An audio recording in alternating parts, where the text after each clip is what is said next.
Merci de suivre la lecture du compte-rendu du Conseil des ministres de ce jour.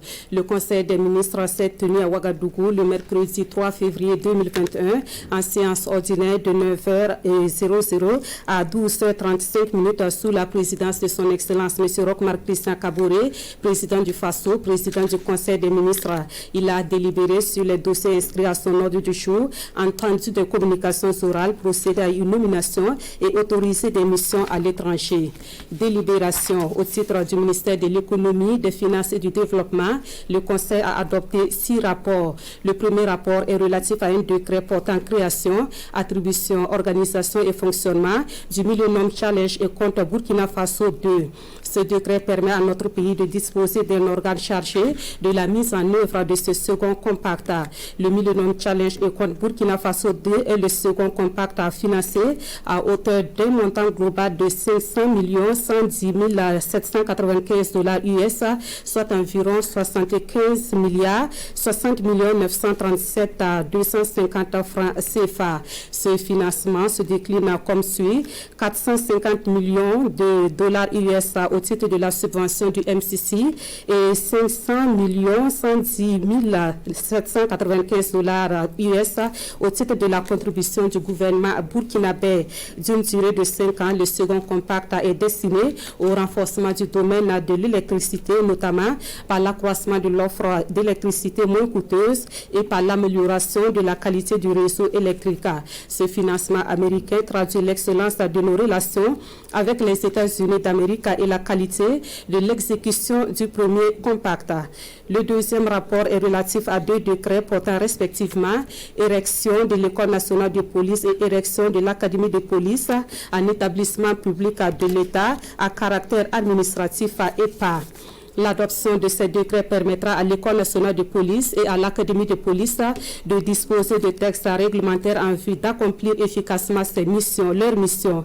Le troisième rapport est relatif à une ordonnance portant autorisation de ratification de l'accord de Doha numéro TFA 0B0496 conclu le 21 janvier 2021 à Ouagadougou entre le Burkina Faso, la Banque internationale pour la reconstruction et le développement BIRD et l'Association internationale de développement IDEA pour le financement additionnel du projet de renforcement des services de santé d'un coût global de 10 millions de dollars US, soit environ 5 milliards 500 millions de francs CFA. Ce don est destiné au financement additionnel du projet de renforcement des services de santé. Ce projet qui couvre toutes les régions du Burkina Faso permettra aux structures du ministère de la Santé d'améliorer la qualité et l'utilisation des services de santé et d'accorder une attention particulière à la santé des mères, des enfants et des adolescents, à la nutrition et à la surveillance des maladies. Le quatrième rapport est relatif à une ordonnance apportant autorisation de ratification de l'accord de prêt conclu le 14 janvier 2021 entre le Burkina Faso et la Banque arabe pour le développement économique en Afrique, BADEA, pour le financement du projet de construction et d'équipement d'une unité de formation et de recherche en sciences et techniques à UFRST et d'une cité universitaire au centre universitaire de Dori et d'une cité universitaire à l'université de Fada Gourma. Cet accord de prêt de la BADEA, dont le financement s'élève à 20 millions de dollars US, va contribuer à doter le centre universitaire de Dori d'une unité de formation et de recherche en sciences et techniques UFRST d'une capacité de 1200 étudiants dans les filières génie minier, élevage et environnement et à accroître les capacités d'hébergement des cités universitaires de Fadane Gourma et de Dori de 1000 lits chacune. Le coût global du projet s'élève à 44 750 000 dollars US, soit environ 24 milliards de francs CFA, dont 20 millions de dollars US financés par la BADEA et 23 millions de dollars US sur financement de l'OFID et 1 million 750 000 dollars US de l'État burkinabé. Le cinquième rapport est relatif à une ordonnance apportant autorisation de ratification de l'accord de financement relatif au crédit numéro 6799 BF et du don numéro 1746 BF conclu le 21 janvier 2021 entre le Burkina Faso et l'Association internationale de développement IDA pour un financement à l'appui des politiques de développement portant sur la réponse à la crise du Covid-19. Ce financement est un appui budgétaire d'urgence au Burkina Faso d'un montant de 42 700 000 euros, soit 28 milliards 9 363 900 francs CFA pour les crédits et 35 600 000 DTS, droits de tirage spéciaux, soit 24 milliards 124 millions de francs CFA pour le don. Le montant total du financement de la Banque mondiale à travers IDA s'élève à 56 milliards 133 millions 363 900 francs CFA et permettra notamment d'améliorer l'identification et la réponse aux épidémies, de renforcer les filets sociaux, de numériser l'administration publique, d'améliorer la gouvernance des fonds Covid et de stimuler les investissements du secteur privé. Le 6e rapport est relatif à une ordonnance portant autorisation de ratification des accords de crédit numéro 68 à 19 BFA et de don numéro D761 BFA conclu le 21 janvier 2025 à Ouagadougou entre le Burkina Faso et l'Association internationale de développement IDA pour le financement du projet d'urgence de développement territorial et de résilience. Le coût global du projet est de 350 millions de dollars US, environ 192 milliards de francs CFA, financés sous forme de crédit et de dons par l'Association internationale de développement.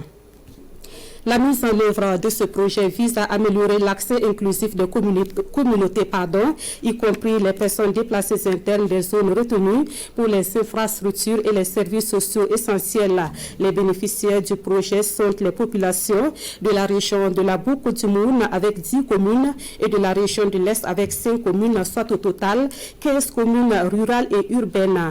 Le projet cible prioritairement dans les deux régions les collectivités territoriales, les populations à la base, les personnes déplacées internes, les micro- et petites entreprises, notamment les unités de production informelle, artisans, exploitants agricoles, commerçants, les ménages pauvres et vulnérables, les femmes et les jeunes.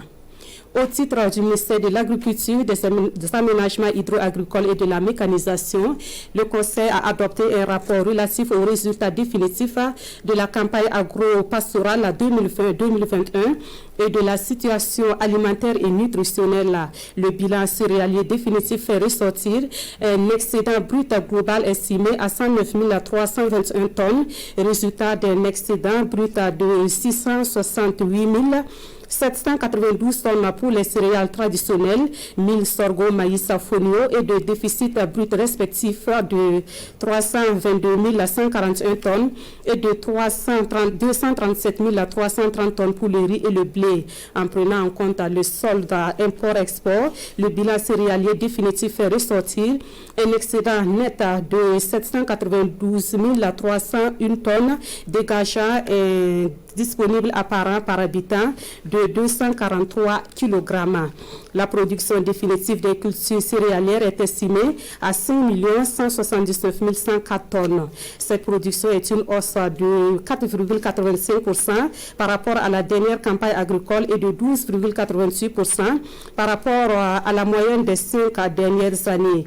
La production globale des autres cultures vivrières, niébé, vansou, patates et yam est évaluée à 967 931 tonnes.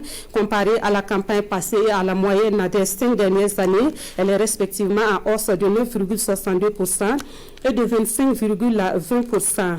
La production des cultures de rente estimée à 1 810 289 tonnes est en hausse respectivement de 17,4% et de 31,39% par rapport aux résultats de la campagne agricole précédente et à la moyenne des 5 dernières années. Le bilan fourrager indique un disponible fourrager au niveau national de 19 377 347 tonnes de matière sèche composée du disponible des pâturages, des cultures fourragères et des résidus de récolte pour un besoin de 18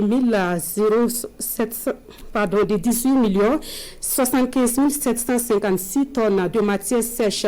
Ce disponible couvre 107% des besoins, ce qui place notre pays en équilibre fourrager. Le président du FASO a donné des orientations pour une synergie d'action des différents différents ministères impliqués en vue de mieux utiliser les résultats de la recherche pour accroître la production nationale. En outre, le président du FASO a donné des instructions au ministre chargé de l'Agriculture de veiller à la disponibilité réelle des stocks. Communication orale. Le ministre délégué auprès du ministre chargé des Affaires étrangères a informé le Conseil des ministres de la participation de son Excellence M. Roch-Marc Christian Kaboré, président du FASO, à la session extraordinaire de la conférence des chefs d'État et de gouvernement de la Communauté économique des États de l'Afrique de l'Ouest CEDEAO par visioconférence le 2 février 2021. Ce sommet a été consacré aux prochaines élections dans les instances de l'Union africaine 2022-2023 et aux réformes institutionnelles au sein de la CEDEAO.